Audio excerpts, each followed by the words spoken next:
Today's episode, how to allow pleasure into your life post-election. In this second episode of our chakra healing series, we explore the sacral chakra, a powerful center of creativity, pleasure, and adaptability, qualities that are especially vital in times of collective stress and uncertainty. Located in the pelvic area, the sacral chakra connects us to the richness of life's experiences and is the source of our passion and resilience. So while the root chakra grounds us with stability, like we explored yesterday, the sacral chakra invites us to connect with the joy, the beauty, and creativity, helping us to find balance amidst challenges like post-election anxiety. So what is the sacral chakra and what does it do? So the sacral chakra, also known as Svadhisthana, which translates to sweetness, the sweetness of life, is our pleasure center and the gateway to life's sensory beauty. This chakra allows us to experience feelings of joy, connection, and creativity. It's through this energy center that we engage fully with our world through sights, sounds, taste, touch, and emotions. By nurturing our sacral chakra, we're reminded that life includes moments of sweetness and beauty, even when the external world feels turbulent. It's associated with the color orange and corresponds to the suit of cups in the tarot. Albert Einstein, one of my favorite spiritual teachers, reminds us to look deep into nature and then you will understand everything better. I think what he's talking about is the cyclical nature of everything. And there's a time and a place, right? So, challenges to the sacral chakra.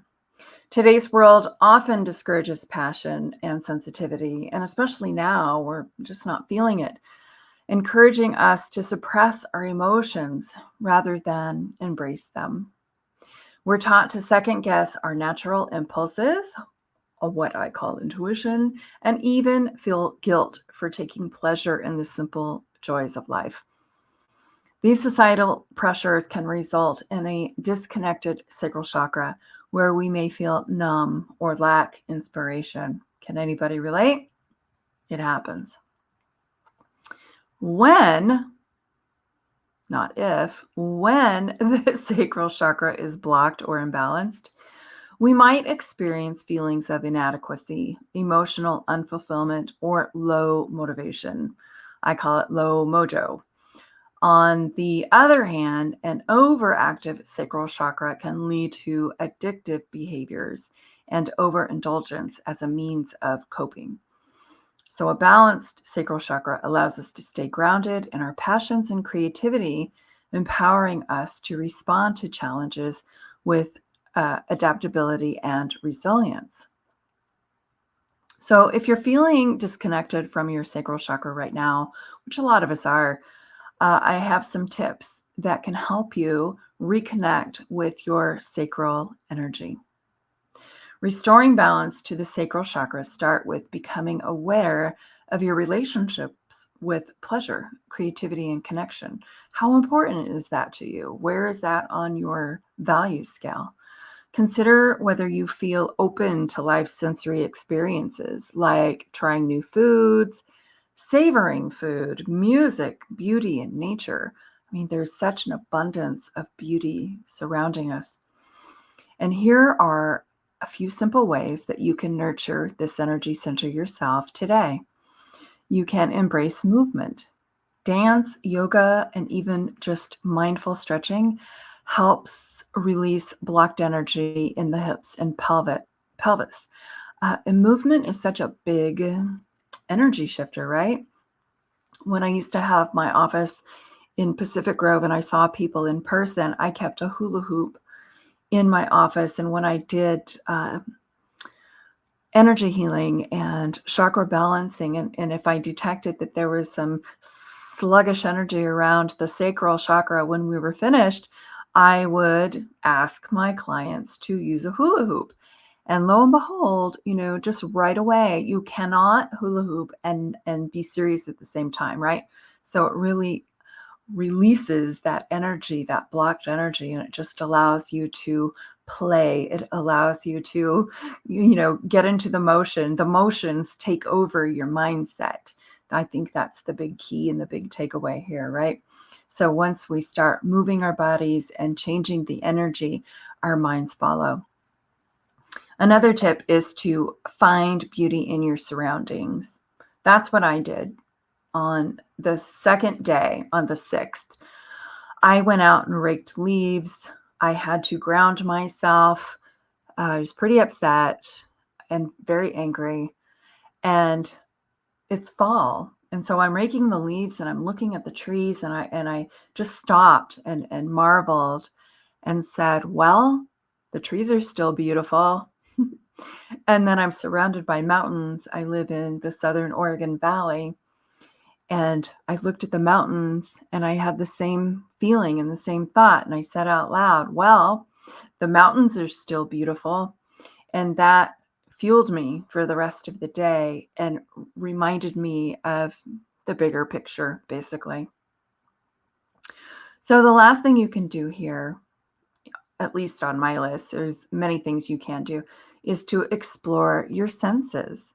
Savor a favorite meal, try something new, try a new scent, a new essential oil blend, a new perfume, listen to inspiring music. Music is the language that most people can really relate to, and it just raises their vibration and their energy so fast, right? Everybody has their favorite music. Put that on and you'll see your sacral energy, your pleasure centers just really wake up. Giving attention to the senses can awaken your creative flow as well, right? Get you out of your head, into your body. All right, so let's talk about some other tools that you can use to enhance, open, heal your sacral chakra so that you can allow pleasure into your life. It's a natural state of human being, right? So using essential oils is my favorite way. They can gently open up the sacral chakra just by smelling the beautiful scents like jasmine, wild orange, even patchouli. Patchouli to me is very grounding, but it's also very floral, earthy, very delicious when it's diluted with something else. I don't like it straight. I like it mixed with some lavender and orange. That's my secret sauce that I make for myself. Primo, right? It wakes things up and it grounds things at the same time. It's wonderful. So this will stimulate your sensuality, which is all about your sacral energy, your creativity, and your inner calm. So you can diffuse your essential oils at home, and this allows the fragrance to, meander through the entire space, and it really does support your journey to self-connection so that you're always connected to that scent. Those of you who know me know I'm big on affirmations because they change the neural pathways in our brains. So they are simple yet powerful tools that we can use to activate whatever it is that we're wanting to activate. In this case, your sacral chakra, right? So you can practice these regularly. You can make up your own. Here are the ones that I have. I am open to life's beauty and sweetness. Yes. I allow myself to experience pleasure and creativity. I am adaptable and resilient to times of change. Of course, I am a Gemini. Being adaptable is one of my greatest assets. If it's not yours, borrow this affirmation so that you can feel that adaptability and flexibility happening with you, getting out of that rigid space and the movement in your energy field, in your body, in your sacral. I am adaptable and resilient in times of change. All righty. So some final thoughts. from my blog post that you can also find on my website, charlenemurphy.com. You'll see I have the entire series as we go on day by day on my website. And I also have some other links and tools that can help you in your own journey with balancing and enhancing your chakras, all of them.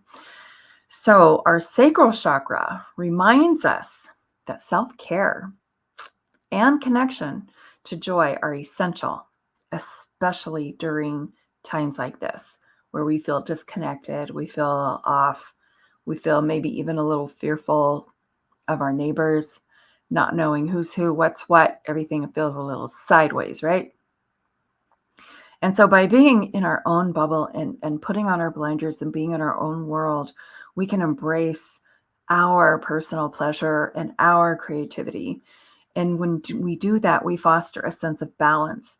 We make it easier to navigate life's transitions with grace. We realize that there's so many layers to this life. There's our picture, the extended picture of our neighborhood or our country or our state, and then, the rest of the world. Looking to nature is probably one of the most balancing thing that you can do right now for all of your chakras. And I talk about that in every episode. Each of us has the power, really, to cultivate moments of beauty, connection, and gratitude. That's an inside job. Despite what's going on in the world and despite external circumstances and situations, we do have that power to cultivate and to change energy. It just takes some practice and some mindfulness, right? So take a deep breath, look outside and notice the colors of fall or whatever season it is in your part of the world. Look at the seasons, look at nature all around you, and open yourself to life's gifts, the sweetness, the beauty, and trust in your ability to adapt and to thrive. I choose beauty. And here's a little reminder for you. Since this is day 2, I want you to keep this in mind as you progress through the 7 chakras, that the chakra system is a hierarchy, right? It starts in the base of your spine and it goes all the way to the top of your head, if you look at it from a linear perspective like that, where each level builds on the stability of the one below.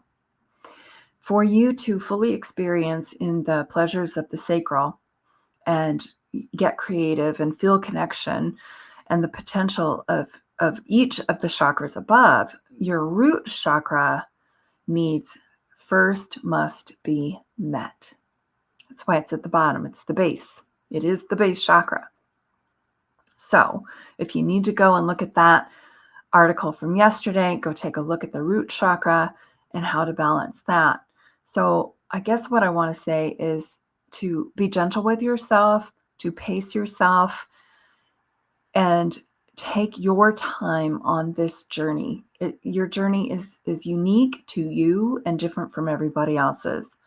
Healing is not a race. It's a personal unfolding. Just allow it to be. Embrace each step. Honor where you are. I know I honor where you are. And trust that balance and fulfillment will come as you connect more deeply with each chakra's energy. All right, guys, that's it for now. I'll see you back here tomorrow where we talk about the solar plexus energy.